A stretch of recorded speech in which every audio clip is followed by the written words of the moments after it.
Hey, c'est bien cool que vous puissiez être là.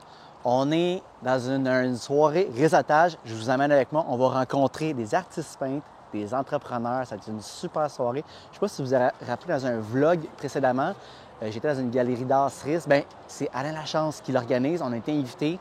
Donc, on va interviewer beaucoup d'artistes peintres. On va faire vraiment le lien entre l'immobilier et l'art. Vous allez voir, il y a beaucoup de points communs. Fait que venez-vous-en.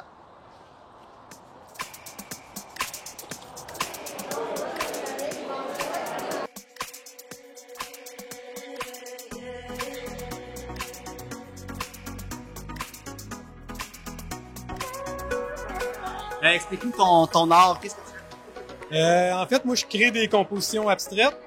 Et après ça, je raconte une histoire à travers ma composition. Une histoire, fait que peu importe l'histoire. De quoi tu t'inspires? De mon imagination. En fait, ben, il y a aussi, quand j'étais jeune, j'aimais beaucoup les jeux vidéo. Puis aujourd'hui, ben, ça m'inspire un peu parce que les univers de jeux vidéo, j'aime le visuel de ça. Fait que j'essaie de représenter ça aussi.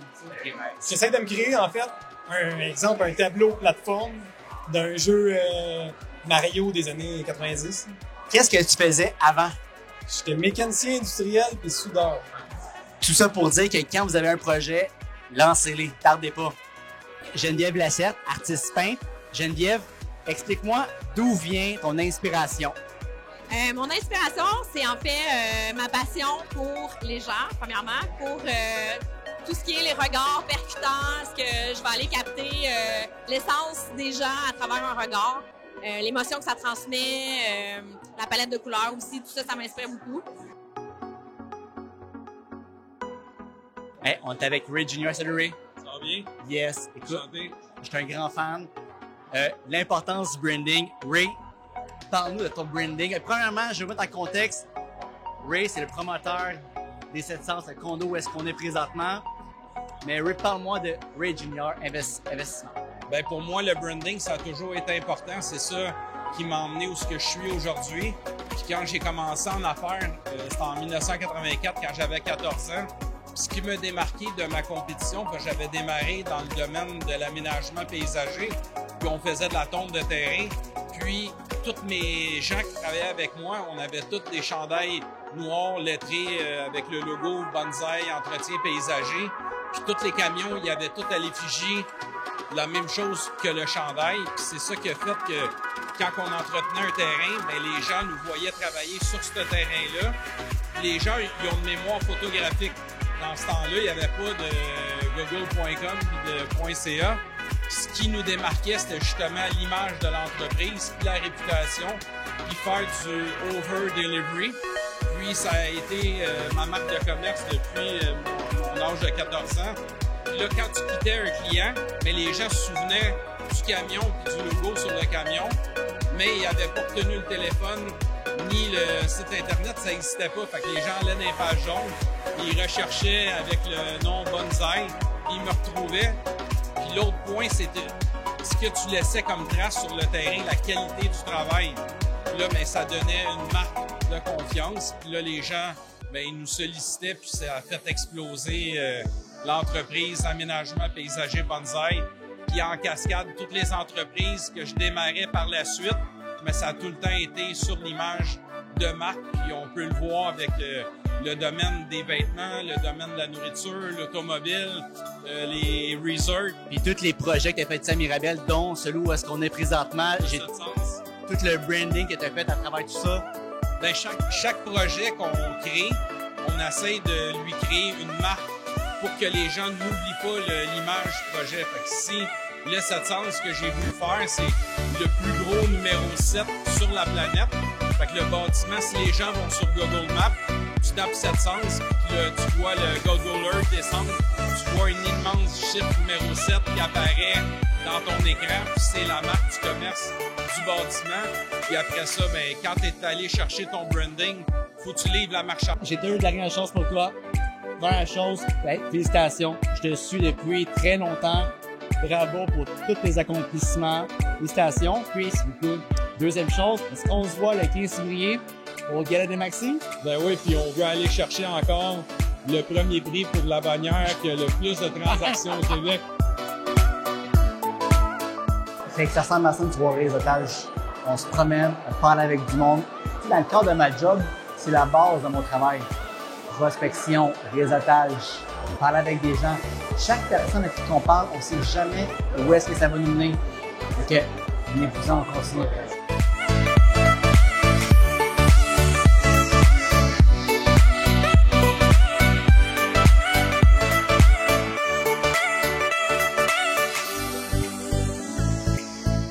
J'étais avec Annie Thériault, artiste peintre.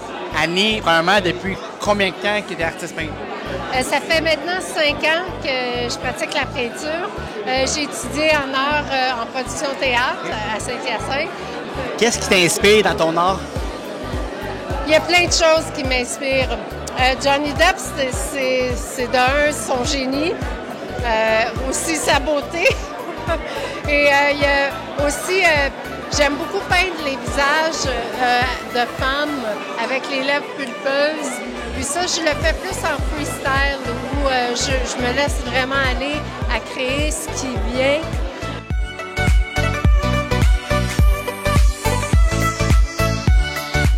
Un autre point que je voulais discuter ce soir avec vous, c'est l'importance de connecter avec son public.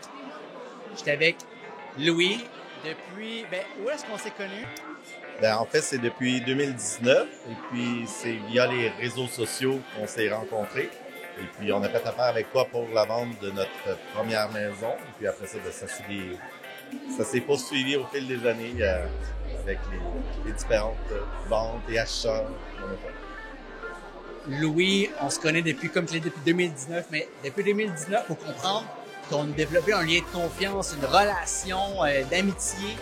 Puis, qu'est-ce que je veux expliquer, c'est que dans chacune transaction, la maison, la propriété, ça reste un accessoire. C'est des liens de confiance qu'on développe avec le temps. C'est ça dans l'art, comme qu'on voit aujourd'hui, qu'un artiste doit connecter avec son public. Comme moi, dans mon travail en tant que courtier immobilier, c'est de connecter avec mes clients. Il y a beaucoup d'émotions qu'un client traverse dans une transaction, puis c'est établir la confiance qu'on a ensemble.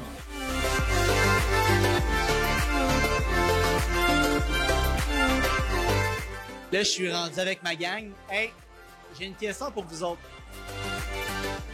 Là, depuis tantôt qu'on voit des artistes peintres et tout ça, puis le but du vlog, c'est qu'on voulait vous emmener dans une soirée réseautage comme qu'on voit aujourd'hui.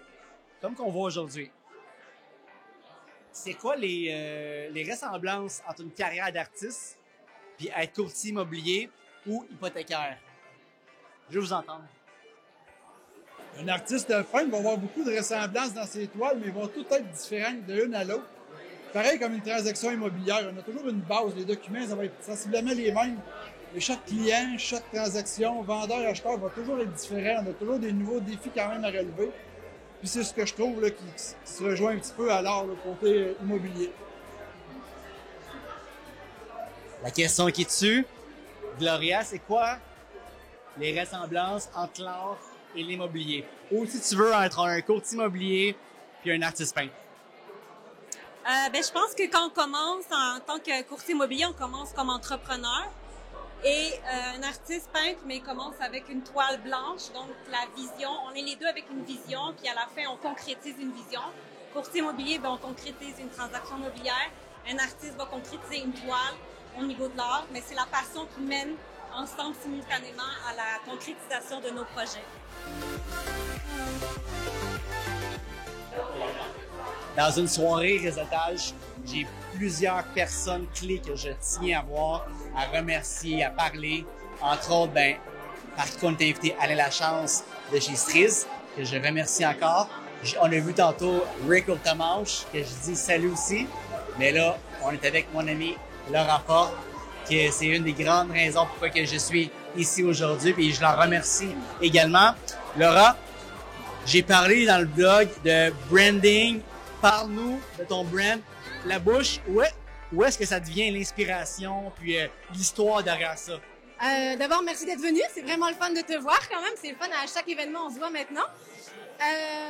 C'est comme des créations uniques, originales. Et je voulais que quand justement les gens arrivent, ils se disent je sais qui c'est cet artiste, c'est Laura qui fait ça. Parce que je voulais quelque chose de unique, quelque chose d'original, quelque chose de vraiment différent. Laurent, on se connaît depuis combien de temps? 9 ans. Quand j'expliquais tantôt là, avec Louis, connecter avec les clients, ben Laurent, c'est la même chose. Laurent, je sais que tu es très près de ton public, OK? Tu es toujours sur les réseaux sociaux. Explique-nous un petit peu ta stratégie ou combien de personnes qui tuent au quotidien. Explique-moi quelque chose. Déjà, j'ai de la misère à appeler mes clients des clients parce que je sympathise vraiment avec eux au point que c'est rendu comme mes amis, si on veut. Je pense que, puis moi, tu sais, quand je vais magasiner quelque chose, entre guillemets, je déteste que les vendeurs me prennent pour un numéro. Fait que moi, jamais, quand quelqu'un me parle, je prends pour un numéro. Je vais toujours prendre pour une personne à part entière, lui demander c'est quoi qu'elle a besoin, puis de créer une toile, en fait, unique à son image à elle. Tu sais, quand j'explique tantôt, dans le cadre de ma job, dans mon travail, qu'on connecte avec les gens, que la maison, oui, c'est important, mais ça reste que c'est un accessoire. On développe des liens d'amitié, des liens de confiance avec les gens.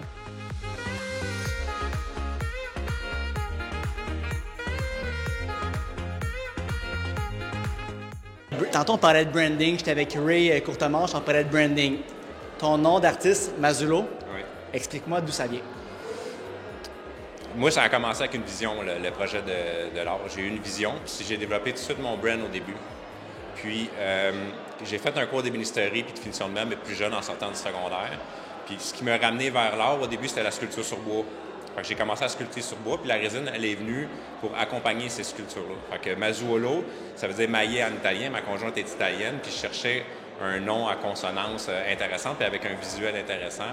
Puis quand on lit Mazuolo, mais c'est un nom qui sonne bien, puis qui visuellement, il punch à cause du double Z, puis du holo à la fin que j'ai séparé en signature graphique.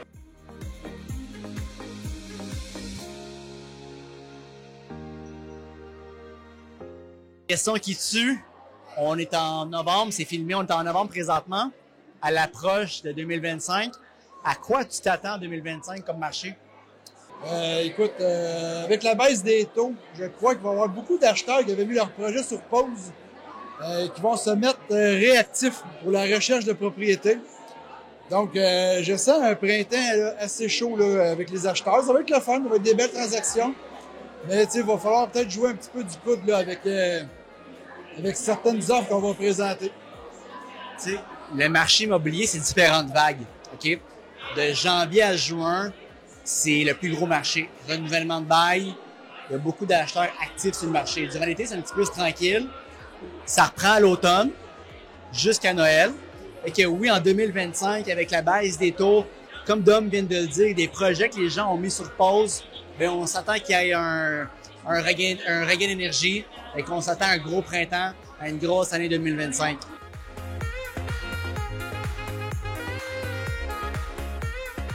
Marché 2025 dans les résidentiels, à quoi tu t'attends? Je te dirais avec la baisse des taux d'intérêt, puis probablement en décembre 2024 qui s'en vient, on va avoir une autre baisse, peut-être de 0,25 ou de 0,50, mais déjà, on voit que les gens ont une tendance à vouloir recommencer à magasiner. Puis je te dirais que fin de 2025, de 2025, ça va exploser. Mais même là, on le voit à fin de 2024, on a un gros engouement. Mais mi-2025, fin 2025, tout le monde va être débordé.